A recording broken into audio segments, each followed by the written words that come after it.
It was James Baldwin who said, "To be black in America and to be relatively conscious is to be in a rage almost all the time." My question is, why aren't all people?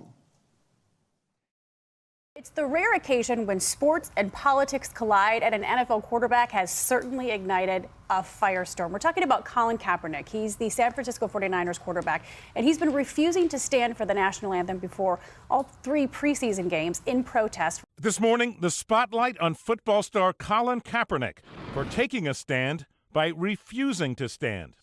The San Francisco 49ers quarterback remaining seated during the playing of the national anthem at 3 preseason games, a protest, he says, over police brutality against African Americans. Kaepernick saying in an interview, "I am not going to stand up to show pride in a flag for a country that oppresses black people and people of color," adding, "To me, this is bigger than football, and it would be selfish on my part to look the other way." Every Sunday, I watch Colin have the courage to stand in the pocket, while men my size and much bigger than me try to tear him to pieces, and I mean literally. More often than anybody on our team wanted, Colin willingly had to take a punishing blow to throw the ball to ensure that we were successful in our mission to win the game. That word courage is exactly the word I would use to describe Colin. It was a courageous act to begin a protest on systemic oppression by himself. When we all know that there's safety in numbers, Colin didn't recruit those numbers. He set out peacefully and he set out quietly on his own. It took 3 weeks for people to realize and to publicize what Colin was doing during our national anthem. But history has shown us that sometimes you have to face the giant alone in order to inspire others to join you in battle. As police officers continue to terrorize black and brown communities, abusing their power, and then hiding behind their blue wall of silence, the laws that allow them to kill us with virtual impunity, I have realized that our love, that sometimes manifests itself as black rage, is a beautiful form of defiance against a system that seeks to suppress our humanity, a system that wants us to hate ourselves. But I remind you, it is love that is at the root of our resistance. What was your initial response when you saw that Colin Kaepernick sat for the national anthem? I'll be completely honest, my initial response was anger, you know? I was angry and disappointed because I grew up a Niner fan and I was pulling for this guy. And now he just pissed on my flag. You know, I have great respect for men and women that have fought for this country. I have family, I have friends that have gone and fought for this country. And they fight for freedom. They fight for the people. They fight for liberty and justice for everyone. And that's not happening. I mean, people are dying in vain because this country isn't holding their end of the bargain up as far as, you know, giving freedom and justice and liberty to everybody. It's something that's not happening. And I've seen videos, I've seen circumstances where men and women that have been in the military have come back and been treated unjustly by the country they fought for and have been murdered by the country they fought for on our land. That's not right. But then I just stopped making all these judgments and tried to listen to what he's talking about. Specifically, is police brutality. And the more I thought about it, the more I was like, I want to try to understand where he's coming from, at least somewhat, because I haven't walked around in his shoes, but he hasn't walked around in my boots. You know what I mean? So I just wrote a letter, and he got a hold of it. He contacted you? Yeah, he contacted me. He said he was inspired by it, and he was wanting to sit down with me, you know, just have a discussion. I mean, ultimately, it's to bring awareness and make people, you know, realize what's really going on in this country. There are a lot of things that are going on that are unjust, people aren't being held accountable for, and that's something that needs to change. That's something that, you know, this country stands for freedom, liberty, justice for all, and it's not happening for all right now. It is our love for 12-year-old Tamir Rice, who was gunned down by the police in less than 2 seconds, that will not allow us to bury our anger. First thing he said when we met was, hey, I just want you to know I appreciate your service more than anything. I expressed to him, maybe there's a different way to demonstrate where you're showing more respect for those that lay down their lives for what that flag and anthem stands for. I suggested, you know, kneeling, because people kneel to pray. You know, we'll kneel in front of a fallen brother's grave. You know, to show respect. He said, I think that would be really powerful. The young black athletes are not disrespecting America or the military by taking a knee during the anthem. They are respecting the best thing about America. It's a dog whistle to the racist among us to say otherwise. They and all of us should protest how black Americans are treated in this country. And if you don't think white privilege is a fact, you don't understand America. This was, this disingenuous idea that this is just, oh, Colin Kaepernick's just trying to make a statement, baloney. He is targeting us. He knows what this means to us. He knows how insulting it is. He knows how disrespectful it is, and Nike's empowering it. I don't buy it. This is scummy. This is lousy. This is rotten. And I'm never buying another Nike product again. There's been multiple soldiers who've said, look, I fought so that he has the right to protest or not. And I support what he's doing. What do you say to that, Mara? Yeah, I agree with that because, like, my dad was obviously in the Army, and when he saw what was happening, like, let's say with people burning the flag, he said, I don't agree with that. Like, he personally is, he's huge on patriotism, but he doesn't agree with them burning the flag, but he agrees that they have the right to. You don't have to like everything that someone does. People have the right to protest. And if they want to not stand for the national anthem, they can do that. They're not personally disrespecting you. They're exercising their right as a United States citizen that those people are fighting for. You can feign all you want that you're hurting veterans' feelings. In reality, they're out there risking their life so that you can not necessarily hurt other people's feelings, but to make a stand and to, like, speak your mind in our free country. So if you're gonna say that that's not right, then you're basically negating what the American flag actually means. It's ironic that the stand Colin and I took wasn't to stand at all, but it was to take a knee. Colin didn't kneel in protest of a song or a symbolic piece of fabric, but he knelt to bring awareness to the human rights still being denied to people of color. He didn't kneel because he is anti-America, but he believes that America should be held to the standard that it has written on paper, that we are all created equal. Let me ask you a question, Skip. Black man run from the cops like Baker Mayfield. What happens?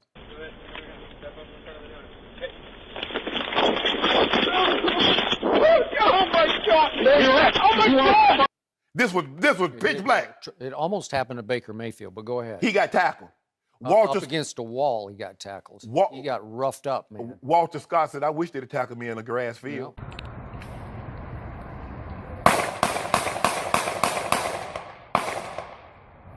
Walter Scott jumps out and runs at 9:30 in the morning. He gets 5 shots in the back, and they hang the jury. This is what Colin Kaepernick is talking about. This is what the protest is all about. It's not about no flag. Everybody had an opinion about this thing. People were upset. People were, on his team, against him. It was like it became this very two-sided, divisive issue, like everything is becoming in our country right now, very sadly. And I just wanted to listen to the guy, hear him out, have a conversation, try to find a way that together, even though we disagreed. I mean, at the end of the day, I'm defending somebody that I disagree with because I support the rights. Those are rights that I fought for. Everyone on this ship fought for. Whether we agree with them or not is not what matters. It is our love for Philando Castille, who was executed in front of his partner and his daughter, that keeps us fighting back. Colin Kaepernick choosing not to sit on the bench this time, but to take a knee. The fact that he was willing to listen and go to a knee versus sitting, I thought was huge. That's an important step that he's taken. I think other people need to take a step too and maybe listen to him. The 49ers quarterback not surprised by the backlash. Part of the oppressive system is you're going to have that backlash for trying to fight for people. And that was something I was fully prepared for. Hey, what a hero, what a hero. And the media are treating him like a hero. He's just a hero, an unbelievable hero. It's something that I've seen, I've felt, wasn't quite sure how to deal with originally. And it is something that's evolved. It's something as I've gained more knowledge about, what's gone on in this country in the past, what's going on currently. These aren't new situations. This isn't new ground. It's things that have gone on in this country for years and years and have never been addressed, and they need to be. It is our love for Stephon Clark, who was lynched in his grandma's backyard, that will not allow us to stop until we liberate our people. I think that having a conversation about it is probably the best way to, come to a conclusion about whether or not something is a good or bad idea, because I think that there is a huge amount of misunderstanding when it comes to the topic of race and racial disparity. I think that there's a huge misunderstanding of what really Black Lives Matter does, and the whole idea of White Lives Matter, or the whole idea of All Lives Matter, things like that. I think that, all lives will matter the second that Black lives start to matter. And by saying that all lives matter, you're not recognizing that there's a specific disparity on the part of African Americans in the United States. In your mind, have you been pulled over unjustly or had a bad experience in that regard? Yes, multiple times. I've had times where one of my roommates was moving out of a house in college, and because we were the only black people in that neighborhood, the cops got called and all of us had guns drawn on us.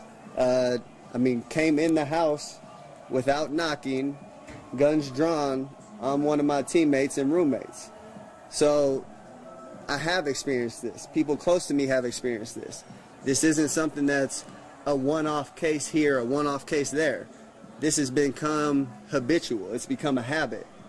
So it's something that needs to be addressed. Kaepernick will not face discipline by either the league or the 49ers, but he says that if this is the end of his football career or the end of his endorsements, it was worth it because he says he did the right thing, even if a lot of Americans disagree, and many will disagree, that's for sure. Many are disagreeing, Yeah. but at least he's going out on his own principle, and he's accepting those consequences if they do indeed happen for him. Exactly. The most hurtful thing is the smearing that's happened to Colin and I. Again, we have the absolute best intentions. We want positivity to come out of this, and for people to call us what they've called us, and instead of things about us that they've said. I'll say this: we knew that it was going to happen when we started, because you can't please everybody. But even still, we did it because we believe it's for the greater good. It's more than about making money. It's more than about our dream. Like, I've wanted to be a professional football player my entire life, but this is more important to me than that. This is more important to Colin than playing football, and it's just really frustrating that people don't see that. And Skip, I don't know how many times I can say this. The flag is supposed to be a representation of the freedoms and the liberty, what this country represents, that everybody should be treated equal. And if you're a white man, you get no more benefit than if you're a black man or a woman or transgender. That's what the flag, that's what the flag is about, liberty and opportunity and freedoms. If everybody doesn't enjoy the same opportunities, well, how can you say this is great? And that's it. The right to, I just don't understand why when we start to talk about race, everybody becomes so dismissive of it. And it's, I don't want to talk about race. And if I tell you you're showing a blind eye to racism, you tell me I'm a race baiter. How and somehow I get viewed worse as trying to bring light and shed light on a subject than the person that actually turns the light off in doing this. How did that happen? How somehow Colin Kaepernick get demonized, ostracized, and looked down upon more than the people that's committing the acts? I just don't know how that works, Skip. Like, Tom Brady cheated and still played the game. Hey. Mike Vick got arrested. I mean, one player had a murder case, and then he went back to the field. So for the vitriol that we're having about Kaepernick for saying Black Lives Matter when a player cheated in the game. I think there's a lot of consequences that come along with this. There's a lot of people that don't want to have this conversation, that they're scared they might lose their job, or they might not get the endorsements. They might not be treated the same way. And those are things I'm prepared to handle, and those are things that other people might not be ready for. It's just a matter of where you're at in your life, where your mind's at. And at this point, I've been blessed to be able to get this far and have the privilege of being in the NFL and making the kind of money I make and enjoy luxuries like that. But I can't look in the mirror and see other people dying on the street that should have the same opportunities that I've had and say, you know what, I can live with myself, because I can't if I just watch. He says it would be selfish on my part to look the other way. It seems like he felt like he had to do that, and that it would be selfish for him to kind of float above everybody else, all the other colored people and people that are being oppressed, because he's a professional athlete and he has a lot of money. How do you feel about that? I feel like that's an amazing reason for him to do it, but I'm still not sure that he did it in the right way, that it may be too much of a warlike kind of stance on it. In your op-ed, you write about other black athletes protesting similar issues. These from the 1960s, Muhammad Ali, of course, the Olympians Tommie Smith and John Carlos.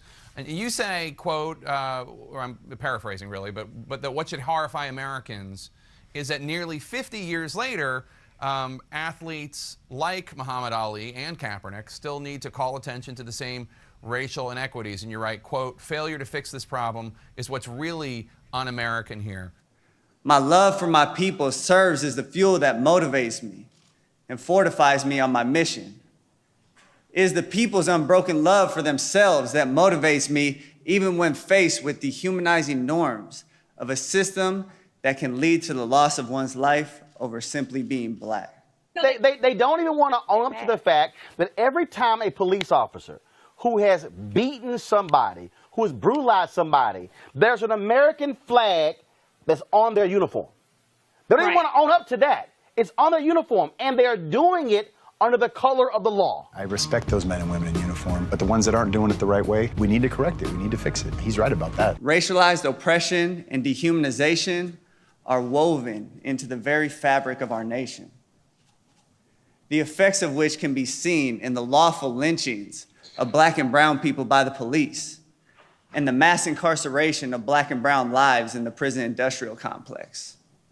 I think what Colin's trying to do is illustrate in a very vivid and powerful way that for some Americans, they feel left out of due process and equal protection under the law, and he's doing it by choosing to kneel rather than stand during the national anthem. I was one of those inspired by Colin. I myself have been moved by injustices that I was seeing around me. I'm from Baton Rouge, where Alton Sterling was killed by police officers for simply selling CDs and for being a black man. I wanted to talk to Colin about Alton and to see firsthand and understand firsthand why he was protesting. This is when our relationship went to a much deeper level. What felt like minutes was actually a 3-hour-long conversation. Colin shared with me what he had learned about America's history of systemic injustices towards people of color and the current climate that we live in today. Will you continue to sit? Yes, I'll continue to sit. I'm going to continue to stand with the people that are being oppressed. To me, this is something that has to change. And when there's significant change, and I feel like that flag represents what it's supposed to represent, and this country is representing people the way that it's supposed to, I'll stand.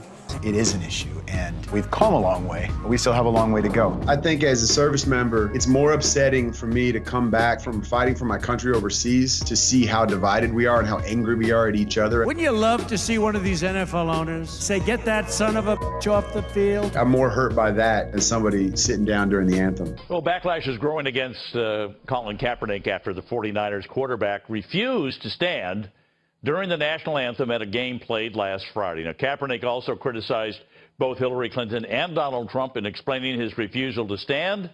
I know, it made no sense. You have Hillary, who's called black teens or black kids super predators. You have Donald Trump, who's openly racist.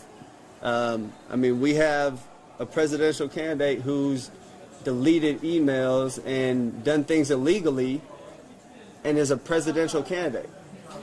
That doesn't make sense to me, because if that was any other person, you'd be in prison. So what is this country really standing for? At this point, I'm just like, Mr. President, let's be presidential now and reach across to people that you don't agree with and you think are wrong and just say, you know what, let me hear you out. If we have these real conversations that are uncomfortable for a lot of people, it's something that can unify this country. And maybe we can come to some kind of agreement, solution, and understand that we're really not that different. We probably want the same things at the end of the day. How can you stand for the national anthem of a nation that preaches and propagates freedom and justice for all, that is so unjust to so many of the people living there? Here's the problem with Kaepernick. When you put yourself in a position to criticize and disrespect, which is exactly what he did, the national anthem and your flag on 9/11, on that day, then you better have a pretty damn good reason why you're doing it. There's a lot of things that need to change. One specifically is police brutality. So what you need to know is that for all the outrage over Colin Kaepernick, let's end here with a question. In 2015 alone, 102 unarmed black men were killed by police nationwide, and hundreds have died every year. 2014, remember this guy, Eric Gardner? He was choked to death by police because he had sold loose-leaf cigarettes. No officer was charged. 12-year-old Tamir Rice in 2014, he was shot to death within 2 seconds of officers arriving on the scene while holding a toy gun on a playground in Cleveland. And no officer was charged there either. Even this year, 2016, Philando Castille, he was shot to death in Minneapolis. He had a concealed carry license. He never touched his gun. Yes, he had a gun on him, but he told the officer about it. And yet he was shot to death anyway. And these are only 3 faces of the hundreds of unarmed black men who have died at the hands of police officers. Now here's the question. If you feel outraged when you see this picture of Kaepernick sitting down, and yet you do not feel any outrage when you see these images, well, quite candidly, isn't that part of the problem? There's people being murdered unjustly and not being held accountable. Cops are getting paid leave for killing people. That's not right. That's not right by anyone's standards. Our love is not an individualized love. It is a collective love. A collective love that is constantly combating forms of racialized hate. Now, if he's going to fall back on that some black people have been killed by police, fine, that happens. It happens, and it should not happen, all right, and it should be investigated. But it happens very, very seldomly. ProPublica study pointed out that it found that among young black men aged ages 15 to 19, they were shot by police at a rate 21 times higher than whites the same age. But it happens very, very seldomly, all right? All the stats, all the studies show that. Well, and if you look at it, what ProPublica means, that is per capita or by percentage. So if you look at the percentage of blacks and look at the percentage of whites, then you get that. It's not done by population. And so, yeah, it is a problem. And you look at one is 1.47 per million, and the other one is 31.17 per million. And again, you have to remember, African Americans only make up 12% of the population. The comedian Chris Rock says it best. There's not a white man in America who would trade places with him, and he's rich. By saying that all lives matter, you're not recognizing that there's a specific disparity on the part of African Americans in the United States. So the fact that there are such misconceptions, raising awareness and having a good dialogue and a good discussion about these issues, I think is probably the best way to solve it. Skip, I love quotes. You know I love them, and I got a bunch of them. But Dr. King said, somewhere I read, the greatness of America is the right to protest for right. It is. The greatness of America. It is. That's a fact. So you think about that. The very country that we live in that is so great was founded on what, Skip? Protest. There have been situations where I feel like I've been ill-treated, yes, but this stand wasn't for me. This stand wasn't because I feel like I'm being put down in any kind of way. This is because I'm seeing things happen to people that don't have a voice. Chattel slavery, Jim Crow, new Jim Crow, massive plantations, mass incarceration, slave patrols, police patrols. We have Colin Kaepernick, plays for San Francisco 49ers. He decides, I'm not going to stand up to the national anthem. Being attacked all across the country. In fact, Mike Freeman wrote this piece for the Bleacher Report. Came out on August 31st, where NFL front office executives said, he's a traitor. F that guy. I will quit if my owner asks me to sign him. There's no way I would want this guy on my team. If their comments are true, San Francisco cuts him, no team ever signs him. Does that become a chilling effect for the next athlete who decides to take a stand? The kneeler-in-chief, quarterback Colin Kaepernick. And speaking of Cap, the ACLU honored him last night with their Courageous Advocate Award. He offered this trenchant wisdom. We all have an obligation, no matter the risk and regardless of reward, to stand up for our fellow men and women who are being oppressed with the understanding that human rights cannot be compromised. Wait, and kneeling during the anthem achieves any of that? Oh, okay. I think one of the reasons that he picks to protest the the standing up for the flag of all things is like the other guy mentioned before, it's supposed to bring people together, but I think the point he's trying to make is he doesn't feel like he's a part of the country. And I think that's one thing because of the unjust killings and stuff and the oppression that black people and all people of color have been facing in America. It makes them feel alienated, and I think that was the point that he was trying to make with the kneeling during the American. This is because I'm seeing things happen to people that don't have a voice, people that don't have a platform to talk and have their voices heard and affect change. So I'm in a position where I can do that, and I'm going to do that for people that can't. John Brennan, the former CIA director, as I mentioned, he stood up for Colin Kaepernick. He's obviously a fierce critic of President Trump as well, John Brennan, and he was saying, look, he shows what's in the preamble to the Constitution. He stood strong. This is America. Here it is. Colin Kaepernick drew our collective attention to the problem of continued racial injustice in America.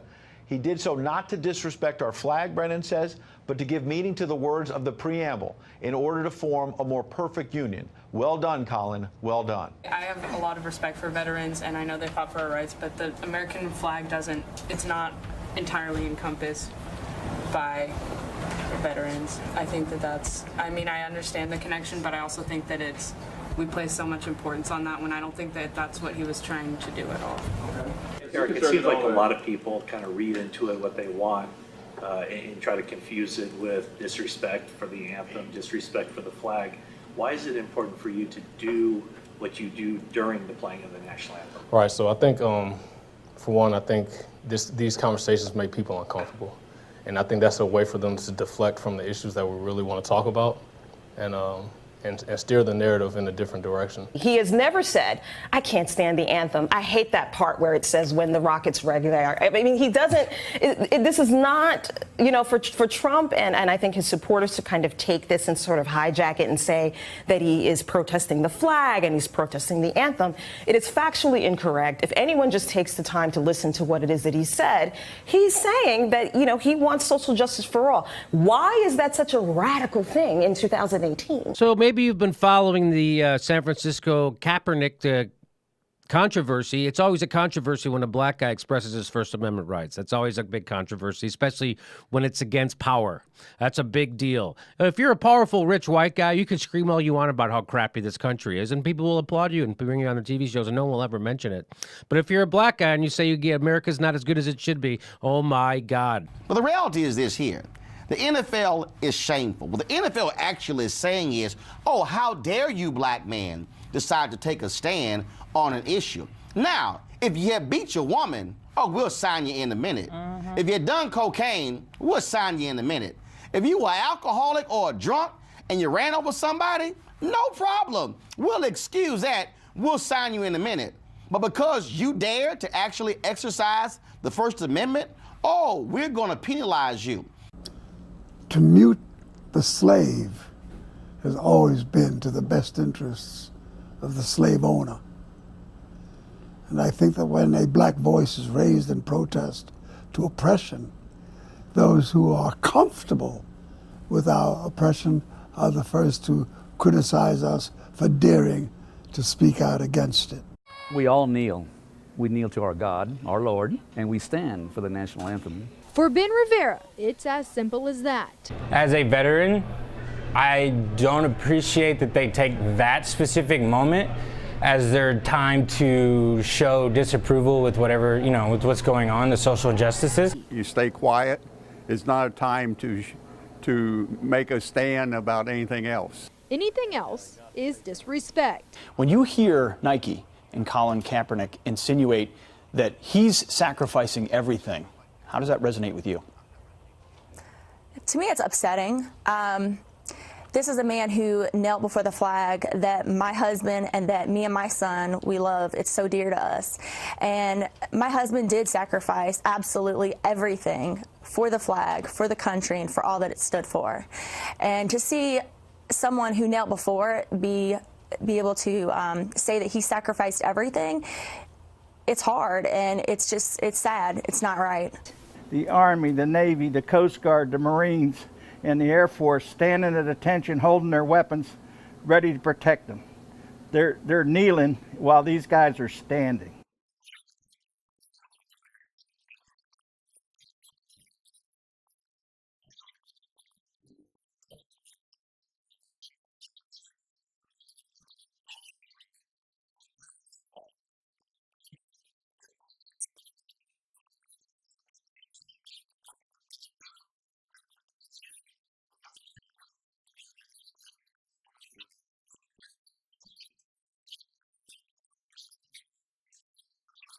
You can bet that the men and women that we honor today and those who died that fateful morning 75 years ago never took a knee and never failed to stand whenever they heard our national anthem being played.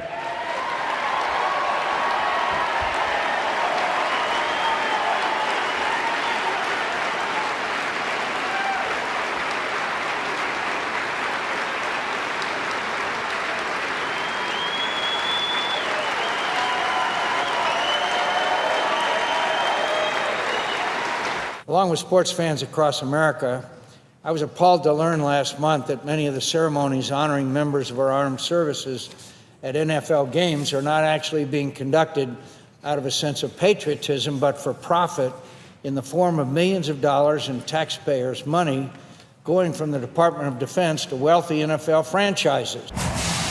An emotional staple of athletics in the post-9/11 world. Patriotism at the stadium. The presentation of our nation's colors. But Good Morning America has learned some of these tear-jerking moments honoring American heroes are paid acts of patriotism. Now let's remember that the national anthem has been turned into an unbelievably politicized pro-war anthem, right? Because before, when they would play the national anthem at NFL games, the players would wait in the locker room, and then after the national anthem, they'd come out and everybody would go crazy. We're starting the game.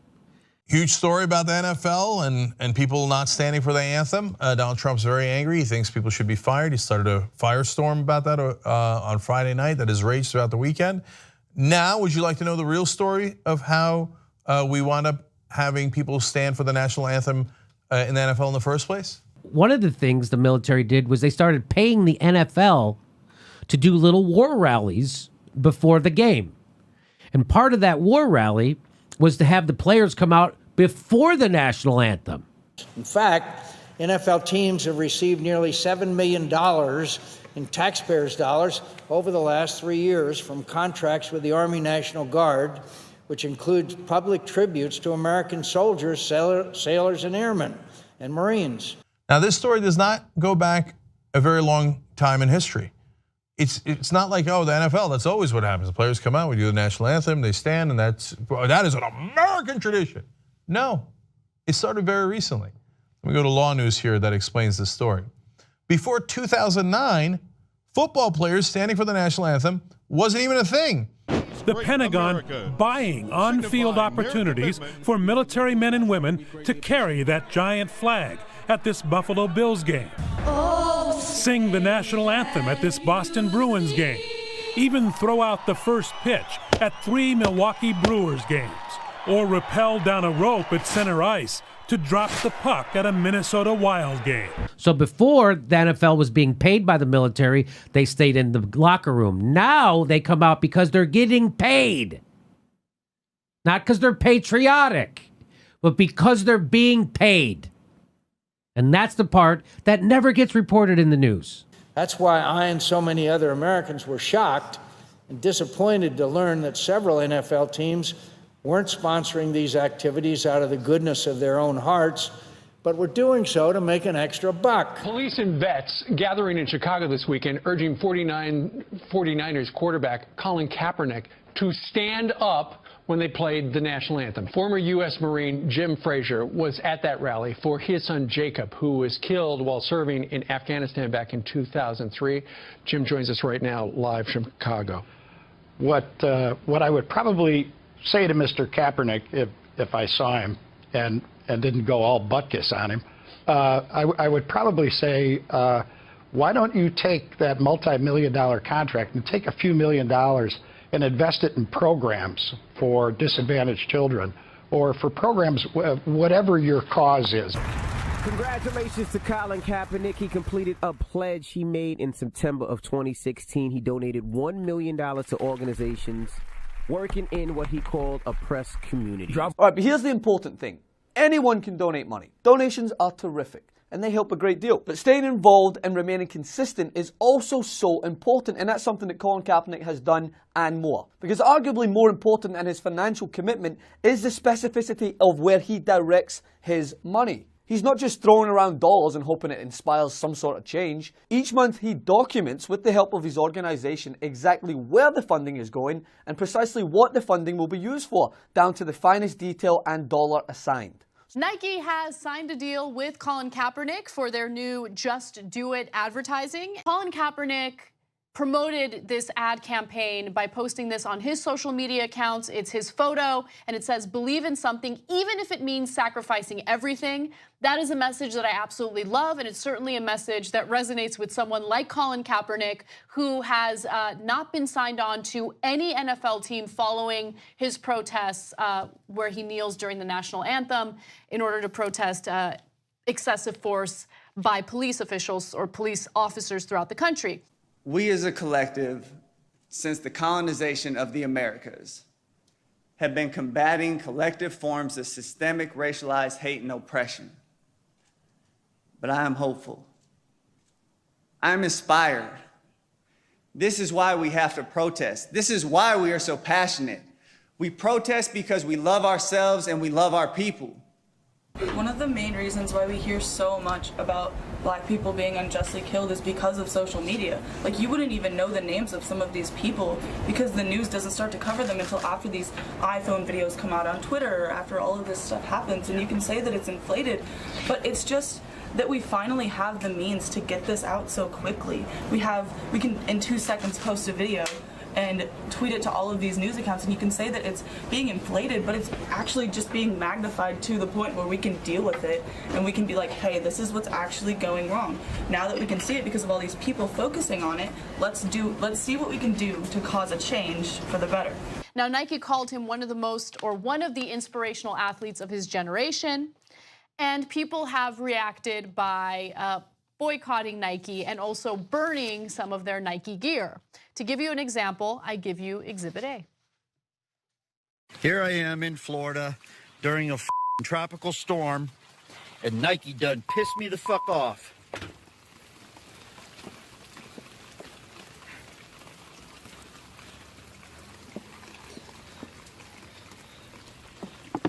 Burn, motherfuckers.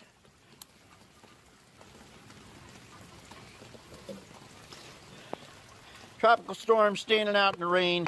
Find out Nike hires Colin Kaepernick for their Just Do It campaign. So I'm just gonna do it. I'm gonna burn all my fucking Nikes. Been wearing nothing but Nikes for 37 motherfucking years. And I'll never wear another goddamn pair as long as I live. Go fuck yourselves. And Colin Kaepernick can go fuck himself too. Burn. Fucking burn. You like that shit, Nike? Yep, go fuck yourselves. I've so had it with you liberal motherfuckers, I cannot wait for this motherfucking war to kick off so we can fuck your sorry asses up. Liberal ass motherfucking cocksuckers. How can you not be in a rage when you know that you are always at risk of death in the streets or enslavement in the prison system? How can you willingly be blind to the truth of systemic racialized injustice? I wish the outrage that people are showing for the anthem and the flag, they'd have shown that when Tamir Rice, when Freddie Gray, when Eric Gardner, and Philando Castille, Alton Sterling. I wish we could have saw this type of vitriol from the other side. But nope. One of the 49ers' most popular players ever has commented on the Colin Kaepernick saga after the quarterback doubled down this week on his decision to not stand for the national anthem because of what he says is a country that oppresses people of color. Rice tweeted out, "All lives matter. So much going on in this world today. Can we all just get along? Colin, I respect your stance, but don't disrespect the flag." What do you say to the people that say, hey, you're doing the right thing, but you're going about it the wrong way? I don't understand how it's the wrong way. To me, this is a freedom that we're allowed in this country. And going back to the military thing, it's a freedom that men and women that have fought for this country have given me this opportunity by the contributions they have made. So I don't see it as going about it the wrong way. This is something that has to be said. It has to be brought to the forefront of everyone's attention. And when that's done, I think people can realize what the situation is and then really affect change. I think it's a terrible thing. And, maybe he should find a country that works better for him. Let him try. It won't happen. Honestly, if he doesn't like it, then he can just leave. He doesn't have to be in the United States. It has not gone unnoticed that Trump has spoken out against the Mexicans who want to come to America for a better life, against the Muslims, and now against the black athlete. But he says nothing for days about the white men who marched under a Nazi flag in Charlottesville, except to remind us there were good people there. And when he finally tried to say the right thing, not one of them was called an SOB or should be fired. Mark, your point is a good one, is what's he doing beyond just being a pouty kid? Why doesn't he go out and take some of his money and his wealth and his influence and go work in some of the communities that he wants to help? But let's look further from what is solely quantifiable for a sec, because this spoiled superstar on some quest for relevance, as he was called, understood from the moment he broadcast this conversation the importance of grassroots efforts to educate at-risk youth in America. And so as a result, he started Know Your Rights Camp, a campaign for youth fully funded by Kaepernick to raise awareness on the importance of higher education, how to give yourself the best possible chance at attending college, how becoming self-empowered is vital, and reminding yourself of what you're entitled to and what you can obtain, and finally, strategies for reducing conflict and staying safe while interacting with law enforcement in different scenarios. In 2016, Colin started his nonprofit called Know Your Rights Camp. The free camp teaches youth from marginalized communities their legal rights when in contact with police authority, how to achieve higher education, how to eat through holistic teachings, financial literacy, African history, technology 101, and self-love. I've been to nearly all of his camps, and it's hard to express how powerful they are. The kids are locked in and eager to learn about conversations that simply don't get discussed in schools. Includes bombs for my guy, Colin Kaepernick. He actually raised over $1 million. Well, not raised, because he gave $1 million of his own money, but like celebrities started to match him towards the end. Yeah. So the last 10 donations were more like the 100,000 that Colin put up, but also I think it ended up being like 200,000. But then even yesterday, because the pledge been over, but yesterday it was an encore presentation, and people kept donating. Like Kobe Bryant donated yesterday, Dr. Dre, DJ Khaled, Trey Songz, bunch of different people. So salute to Colin, man. Colin is one of those people, he shows and proves by actions and deeds, not words and lip service. Another way that people like to deflect from these issues, I hear it all the time on social media, what about black on black crime? This is a myth. While it's true that 94% of black people that are killed by another black person, but 86% of white people that are killed are also killed by white people. But nobody's talking about white on white crime.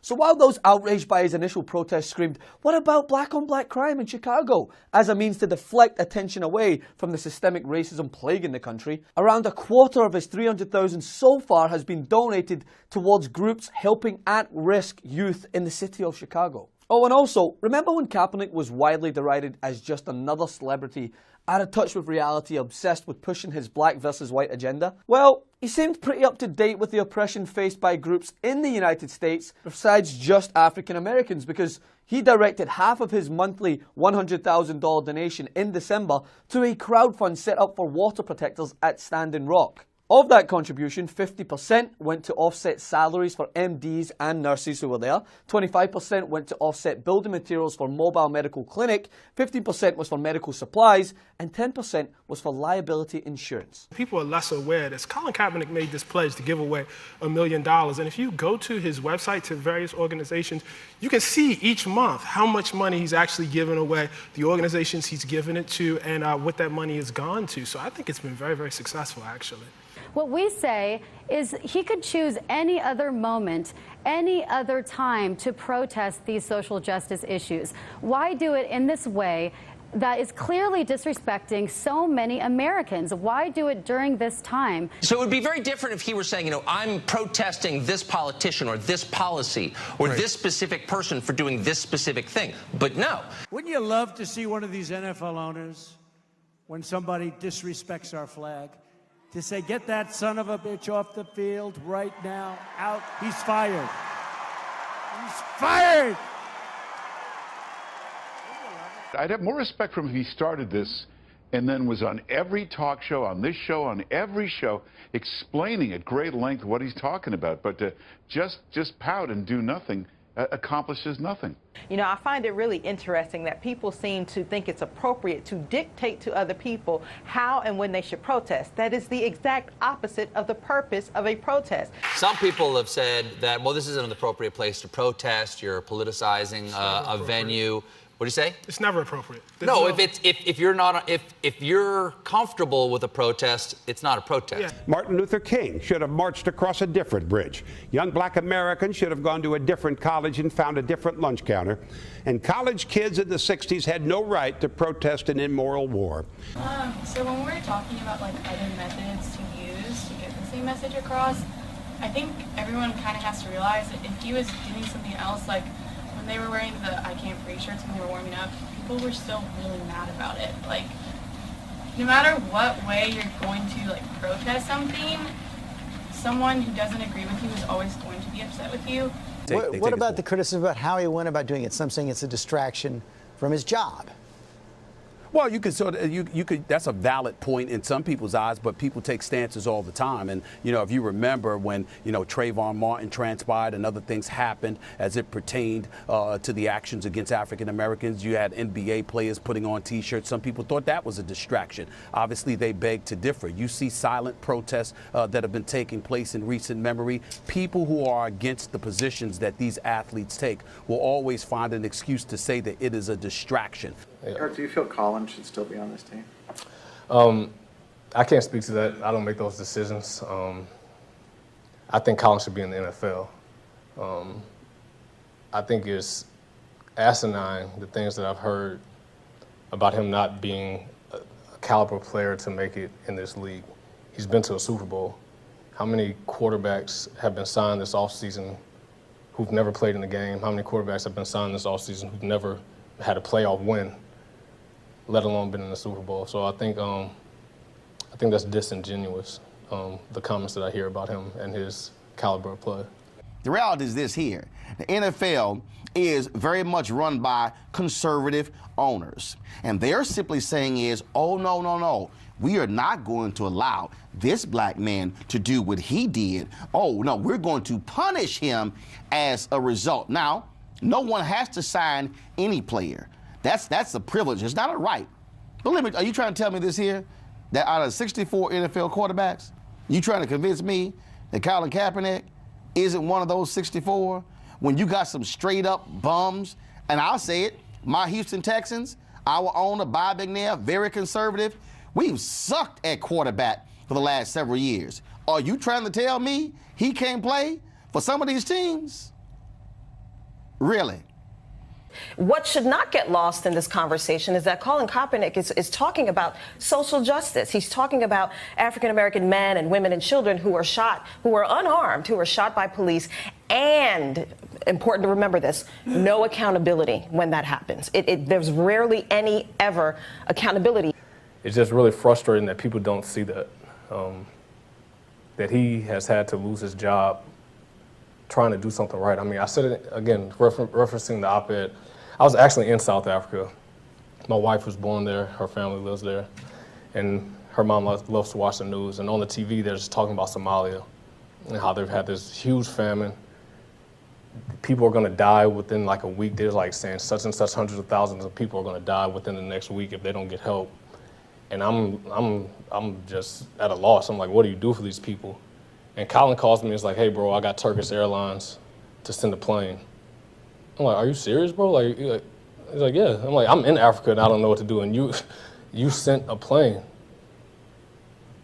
And people still talk about him the way they talk about him. I just found that unbelievable. It appears that even without a team, Colin Kaepernick continues to put these athletes to shame with his good deeds. The former quarterback for the San Francisco 49ers jumped feet first into an ongoing campaign to get food and water to the African nation of Somalia, which is facing a famine that could affect more than 6.2 million Somalians. Philanthropist and NFL quarterback Colin Kaepernick continues his efforts to fight for social change by getting Turkish Airlines to aid the Somalia famine crisis. Somalia's drought cycle and food famine has been an ongoing crisis for over a decade now, and there are more than 5 million people who are desperately in need of food and water. Over the weekend, former San Francisco 49er Colin Kaepernick confirmed that the Love Army for Somalia organization received a plane to send much-needed supplies to Africa. So I want to take out time right now to commend the brother Colin Kaepernick for using his celebrity to help out the people of Somalia. This brother used social media to encourage Turkey to provide airplanes to ship aid and food assistance to the people of Somalia. People are dying in Somalia right now that need our help.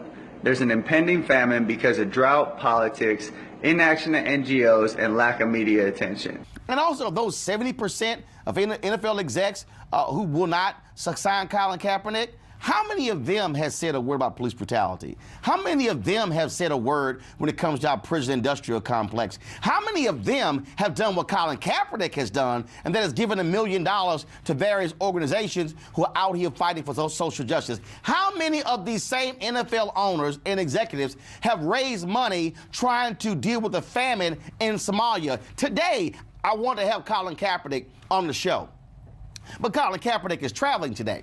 You know why? Because he convinced Turkish Airlines to be able to get one of their planes to deliver tons of food to Somalia. He's actually going to be in Somalia. Please show me how many of these owners and these executives are actually doing that, and they're all billionaires. New this hour, a group of veterans is now getting behind Kaepernick. They're writing an open letter in favor of his right to, quote, silent protest. That letter published online just within the last half hour on medium.com. Joining me now, one of the authors of that letter, we've got U.S. Army veteran Richard Allen Smith. Thank you so much for being with us. Thanks for having me. So let's jump into this. Why write this letter in the first place? What prompted you to do this? Well, I saw a lot of folks claiming that Colin Kaepernick was disrespecting troops or somehow disrespecting veterans with the protests that he's making. A lot of those people not having served themselves. And I think me and my colleagues who signed this letter really wanted to make sure that there was a voice out there saying, look, those people don't speak for us. There are many veterans that support both Colin Kaepernick's right to protest and also agree with him that Black Lives Matter and there's something that needs to be done in America about institutional racism. There's an idea, for instance, that during the civil rights movement, Martin Luther King was really popular. Civil rights organizations were extraordinarily popular and appropriate, and people approved of their protests. Unfortunately, or fortunately, we have polling data from that period, and it's very similar to how people feel about NFL protests today. Martin Luther King, I think 538 had a piece. In 1966, his popularity, 60% of Americans disapproved of Martin Luther King specifically as a person. He didn't get killed out of nowhere. That came out of a way that, the country felt about him. It was only after his death that he became deified, and now, virtually everyone approves of him. The majority of Americans didn't approve of the bus boycotts. No. The majority of Americans didn't think there should be a march on Washington. No, and why would they? Why would they? That's part of the reason why they were actually protests. It was a challenge. If the majority of Americans approved it, there would be no need for a protest in the first place. No,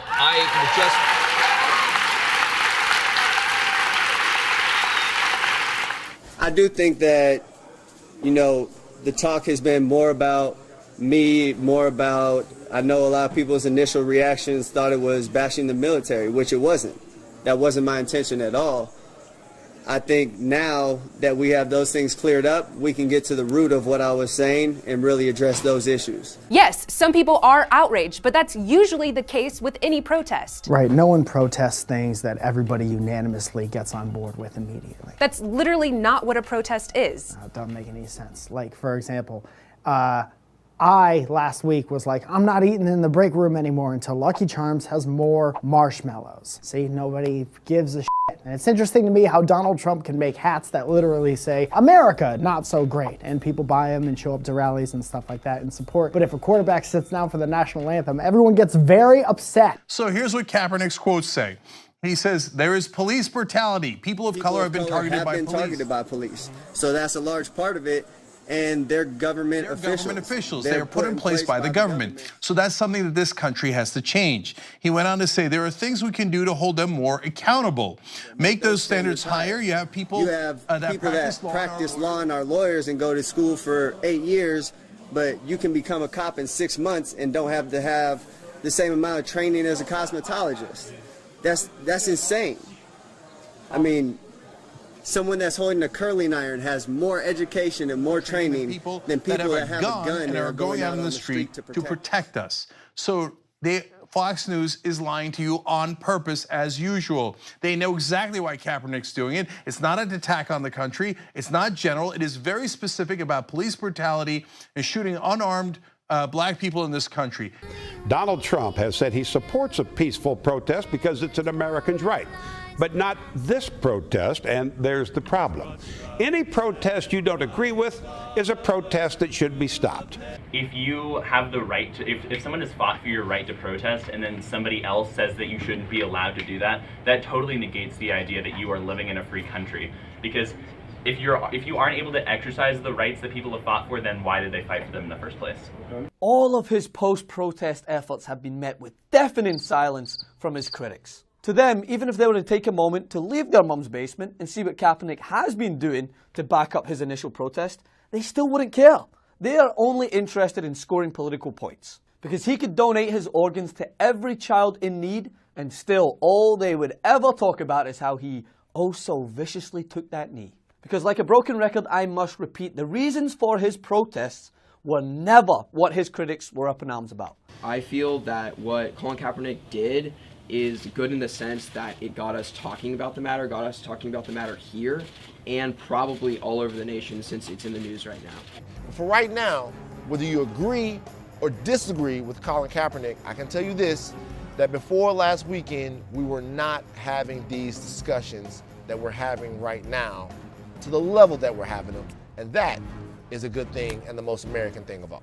Now, I know for many Americans who enjoy football and enjoy Nike, it is easy to say this is when we want to talk about these issues, but the reality is for the African American and other minorities and non-minorities who are stopped and have excessive force actions against them, they have to talk about this all the time, before the football game, on the way home from the football game. And so although it may be convenient for some Americans to say, oh, well, let's just not talk about it now, Nike has done and used this 30th anniversary exactly the way they should, to address the culture of our country. And in our country, the First Amendment says that you can stand for or kneel for whatever you want. Because, like, when Colin Kaepernick is sitting down to pledge allegiance, everyone talks about him sitting down. No one talks about why he's sitting down.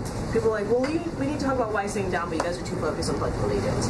When, like, the Black Lives Matter walked on, like, in Chicago, everyone was like, oh my God, they're constructing traffic. It was like, oh my God, like, stop shooting on us. Like, and so it's like, they look at what we're doing, like, traffic and sitting down, and they don't look at, like, okay, well, people like Tamir Rice are being shot, and then like you see an exponential amount of like poverty and like low-income housing for like black communities, and like no one tries to fix those problems. Everyone wants to like get upset at black people because they're protesting instead of actually wanting to help them. Can we start talking about these issues that which led Colin Kaepernick to take the knee for in the beginning? Can we start talking about that? Because we've gotten so far from the original narrative of why he did it and what he did that half the time I'm like, we're still talking about President Trump is still talking about the protest, but he has yet to mention what led to the protest. We hear people talking about the anthem. Okay, but what led to the protest of the anthem? He's not protesting the anthem. Possibility of it being a distraction? No, I don't see it as a distraction. I think it's something that can unify this team. It's something that can unify this country. You know, if we have these real conversations that are uncomfortable for a lot of people, if we have these conversations, there's a better understanding where both sides are coming from. And if we reach common ground and can understand what everybody's going through, we can really affect change and make sure that everybody's treated equally and has the same freedom. Honestly, I don't know what the NFL is doing. I don't like what Nike did. I don't think it's appropriate what they did. I honor the flag. I honor our national anthem, and most of the people in this country feel the same way. We have white men in America who wave the Nazi flag and the Confederate flag, and he's concerned about taking a knee because it disrespects this flag. He knew that from the beginning, that taking the stand against injustices perpetrated by people in power would put his own livelihood at risk. That his ability to play and earn a living in the NFL would potentially be sacrificed in order to make a difference in the world. And he knew that despite what people were saying about him, he had no choice but to continue to protest and speak to the crowds of reporters that entered our locker room after practices and games. No one's tried to quiet me, and to be honest, it's not something I'm gonna be quiet about. I'm gonna speak the truth when I'm asked about it. This isn't for a look, this isn't for publicity or anything like that. This is for people that don't have the voice. And this is for people that are being oppressed and need to have equal opportunities, to be successful, to provide for their families and not live in poor circumstances. When people like yourselves turn on television and you see those people taking the knee when they're playing our great national anthem,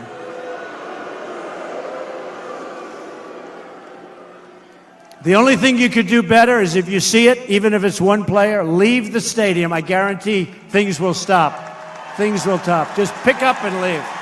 Pick up and leave. Well, on the other hand, I was at the U.S. Open tennis over the weekend in New York, and Colin Kaepernick happened to be there in the crowd. He was announced to the crowd, and he got a standing ovation. I saw it happen. He does have fans out there, Dave. Tennis star Serena Williams praising anthem protesters and former teammates Colin Kaepernick and Reid, who got a standing ovation at the U.S. Open. Ed was there. He confirmed it. Listen to this. Every athlete, every human, and definitely every African American should be completely grateful for and honored how Colin and Eric are doing so much for the greater good. They really use their platform in ways that is really unfathomable. Most Americans want justice. Most Americans can rationalize the idea of saying that getting down on one knee during the anthem to protest police terrorism is not a bad thing. And so ultimately, I think Nike realizes that the American people are behind Colin Kaepernick. 28-year-old quarterback Colin Kaepernick has the top-selling jersey in the NFL after refusing to stand for the national anthem at a preseason game or several games to protest racial injustice in the United States. Colin Kaepernick, of course, is still being talked about. Nike, of course, released their Just Do It commercial. He is the face of their 30th anniversary campaign.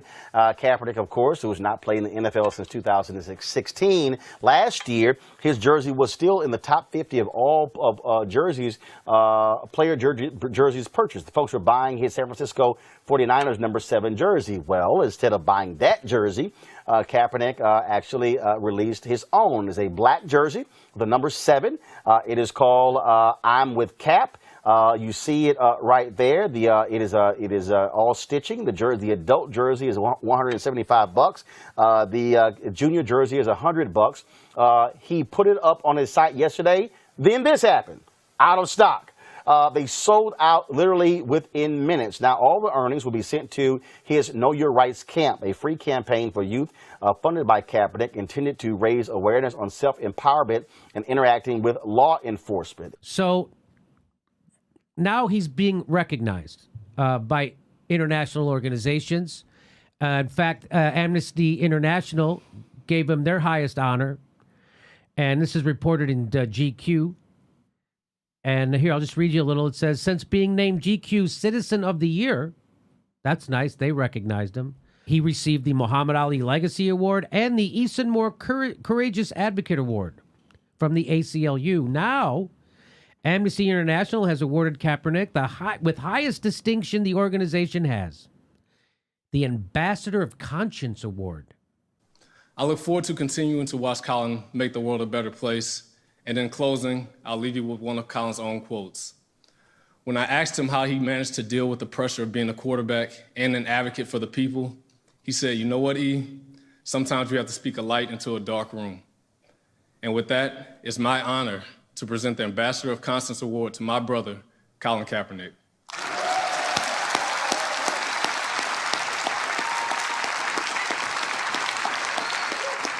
Eric introducing me for this prestigious award brings me great joy. But I'm also pained by the fact that his taking a knee and demonstrating during the national anthem to protect the rights of Black and brown people also led to his ostracization in the NFL, when he is widely recognized as one of the best competitors and in the prime of his career. Well, I've been following it, and it doesn't make sense for NFL owners to have Eric Reid out of football. Can't say he's not a high achiever. Can't say he's not a locker room guy. Can't say he's not a team guy. He's barely said a few things. He just basically took a kneel next to Cap to support him. And now with the backlash being he's getting the same treatment that Cap is getting, and he's still playing at a Pro Bowl level, it doesn't make sense. I'm concerned right now. If he's not signed and we come June 1st, and then there should be an outcry.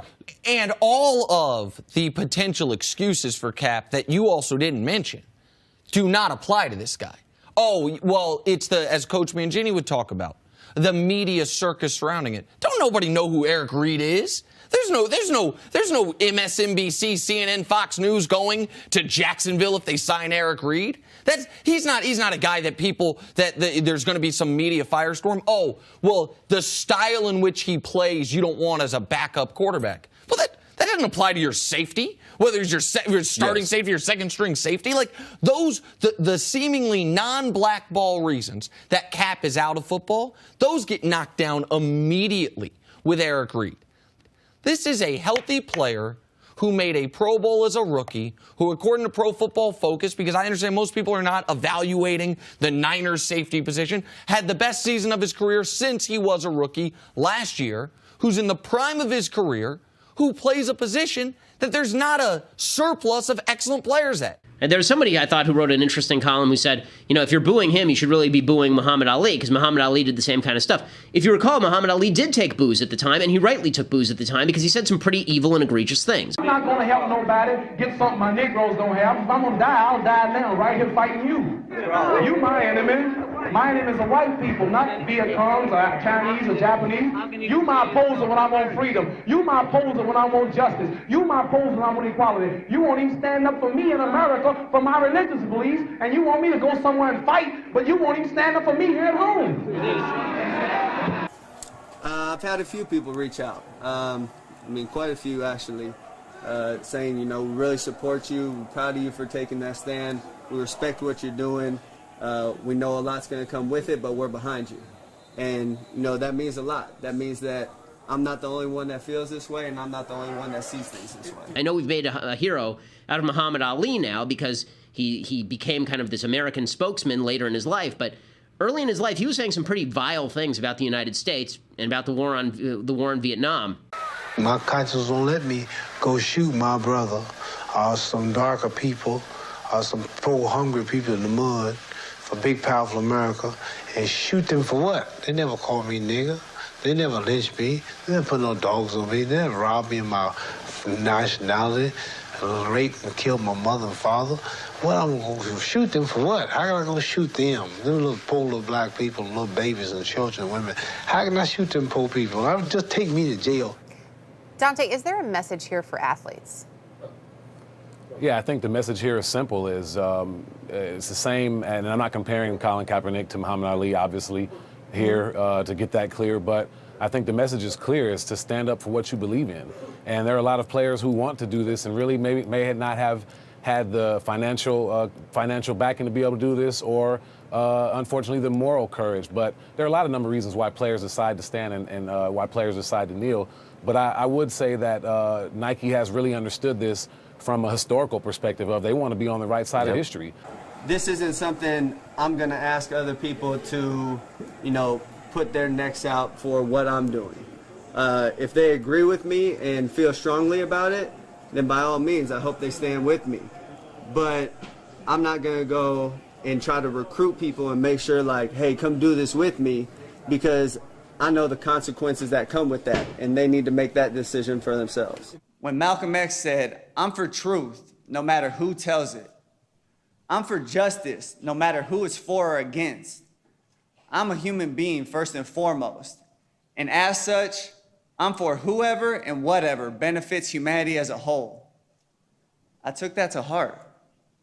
It wasn't something that I really planned as far as it blowing up. It was something that I personally decided I just can't stand for what this represents right now. It's not right. And the fact that it has blown up like this, I think is a good thing. It brings awareness. Everybody knows what's going on, and this sheds more light on it. Now, I think people are really talking about it, having conversations about how to make change, what's really going on in this country, and we can move forward. All right, so I'm going to address the All Lives Matter controversy. Yes, obviously that's the case, but I feel like a lot of times on social media when people respond when people say Black Lives Matter by saying all lives matter, they're basically dismissing the argument. Like we saw at a Trump rally, people were beating up a protester chanting all lives matter. Well, clearly his life doesn't matter because you're beating him up for protesting. And I just feel when people say all lives matter to dismiss the movement, that's counterproductive, because if all lives matter, then shouldn't you be mad that Tamir Rice, a 12-year-old kid with a toy gun, was shot within 2 seconds?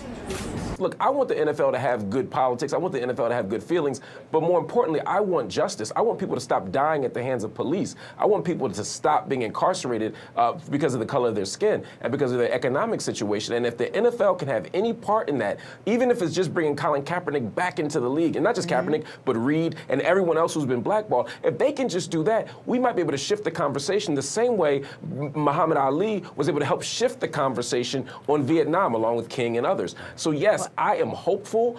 I'm not optimistic, but I'm full of hope that this thing might change. I don't know what's going to happen. This is my contract year.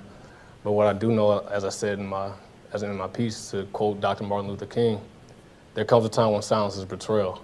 And I feel like I can't be silent. And if I lose money, if I lose my job, I will be satisfied that I did what I felt was right for people that don't have a voice.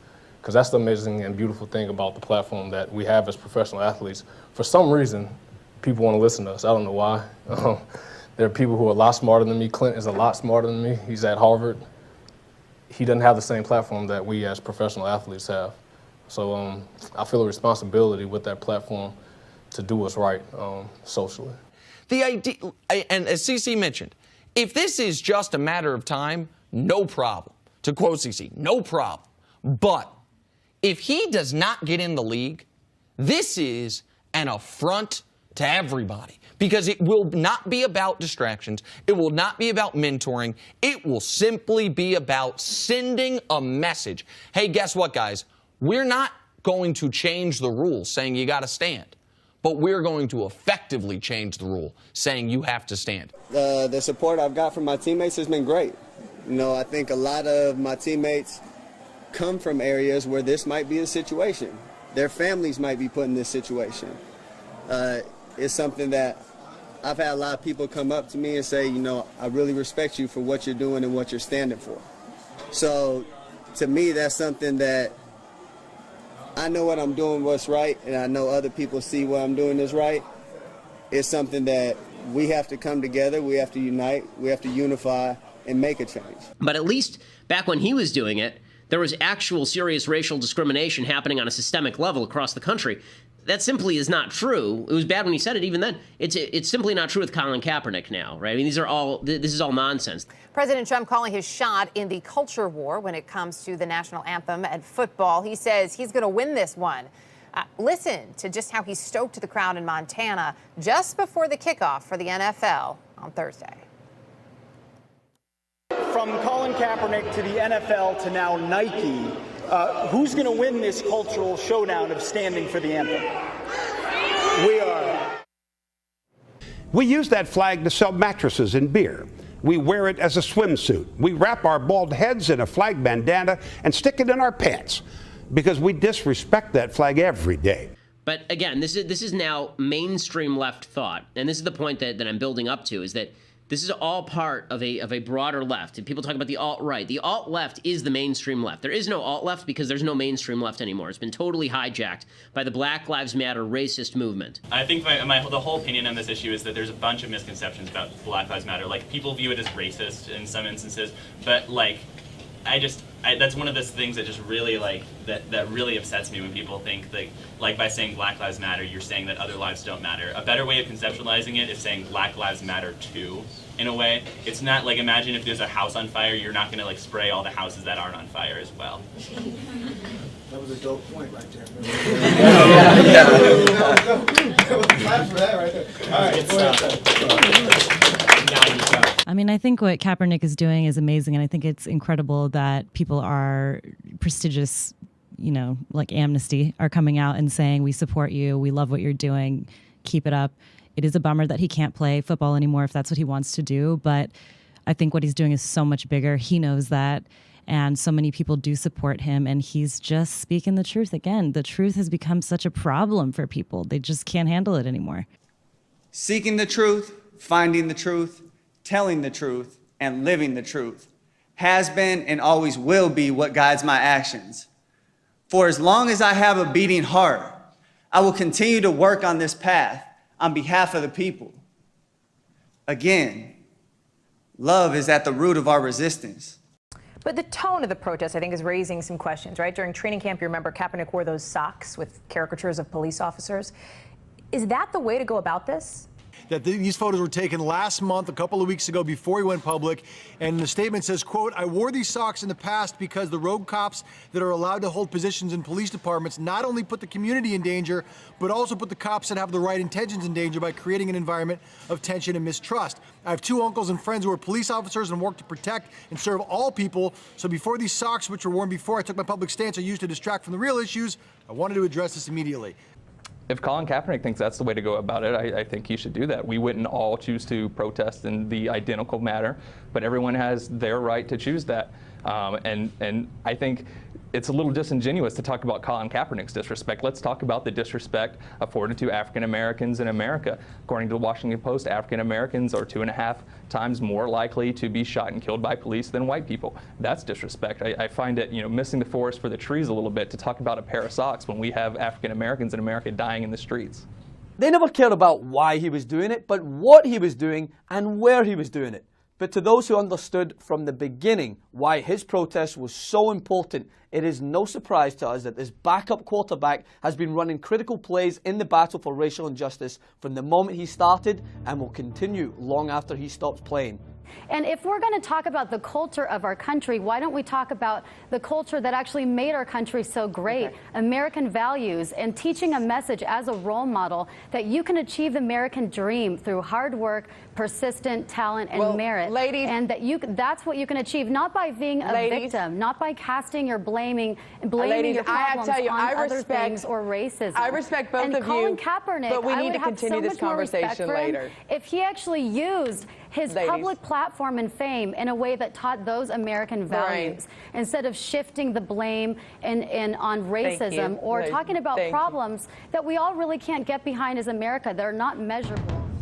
Mark, the president has really tried to push this as a culture war, but do you think with what we're seeing from Nike, and this, yes, it is a business decision, but at the end of the day, Mark, do you think this could start to change the conversation in the country on a broader, in a broader way?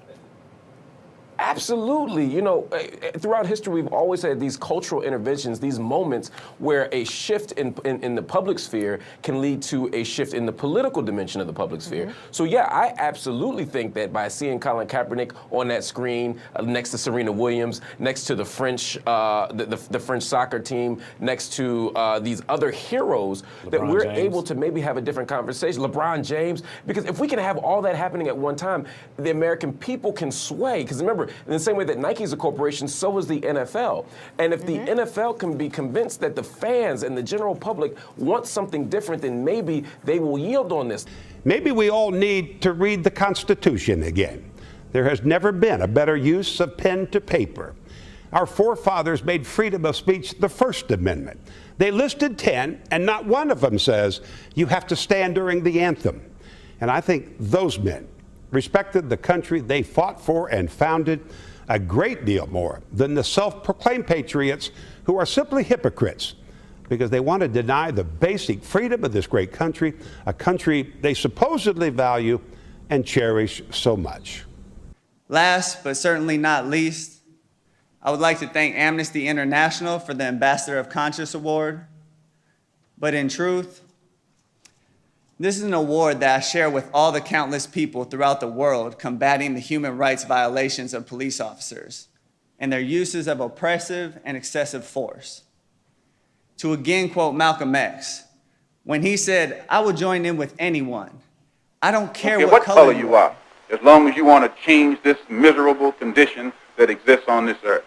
I am here to join with you all in this battle against police violence.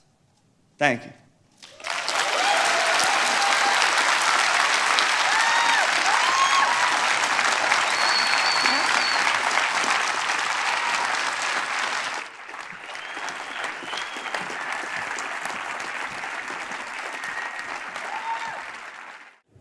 Last thing, Colin, my wife's a cosmetologist and she has very extensive training. Yeah, see, and it's amazing to me that she has more training than officers that are supposed to be protecting people.